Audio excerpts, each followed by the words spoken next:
সম্মানিত সুধী মণ্ডলী, আমাদের বিএনপির সাধারণ সম্পাদক সাহেব এতক্ষণ আমাদের পরিচয় দিচ্ছিলেন আর আমি শুনছিলাম। আমি তার আগে এসে দিদিদের সেই কীর্তনের চমৎকার সুর লয় উপলব্ধি করছিলাম। তো আমার নাম আলমগীর হোসেন, অধ্যক্ষ আলমগীর হিসেবে পরিচিত। দেখো সামনে নির্বাচনে এই অঞ্চল থেকে আমি ব্যাপক ভোট পেয়েছি।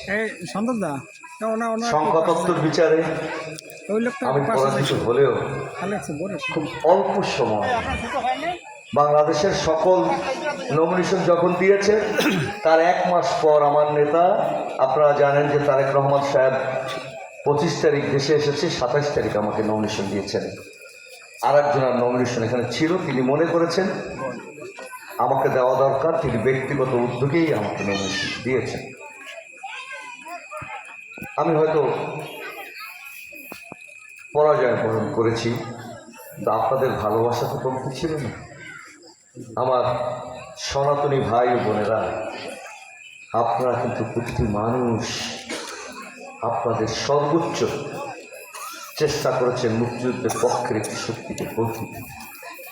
আপনারা চেষ্টা করেছেন বাংলার আকাশে যে উড়ন্ত শকুন ৭১-এর পরাজিত শক্তি, তাদেরকে ভোটের মাঠে পরাজিত করতে।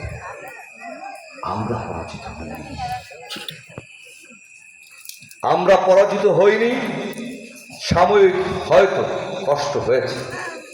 আজকে যদি আমি এমপি হিসেবে নির্বাচিত হতে পারতাম, হয়তো যাকে আমরা ভাইয়া বলে সম্বোধন করি, মাননীয় প্রধানমন্ত্রী, তাকে সরাসরি এই অঞ্চলের সমস্যাগুলো আরো বেশি বলতে পারতাম। কিন্তু তিনি আমার উপর আবারও বিশ্বাস, আমাকে আবারও দায়িত্ব দিয়েছেন। মহান সৃষ্টিকর্তা আল্লাহর কাছে শুকরিয়া। একটা আসনের উন্নয়নের দায়িত্বে হয়তো এমপি হলে থাকতাম, মর্যাদায় আর একটু উপরে থাকতো, সংসদে কথা বলতে পারতাম। কিন্তু তিনি এখন 3টি আসনে ক্ষুদ্র উন্নয়নের, বিশেষ করে রাস্তা, ছোট ছোট রাস্তাঘাট, চিকিৎসা, কালভার্ট, মসজিদ, মন্দির, খেলাধুলা, এই সমস্ত জায়গা যেখান থেকে করা যায় সেটি হলো জেলা পরিষদ। সেই জেলা পরিষদের প্রশাসক হিসাবে আমাকে নিয়োগ করেছে।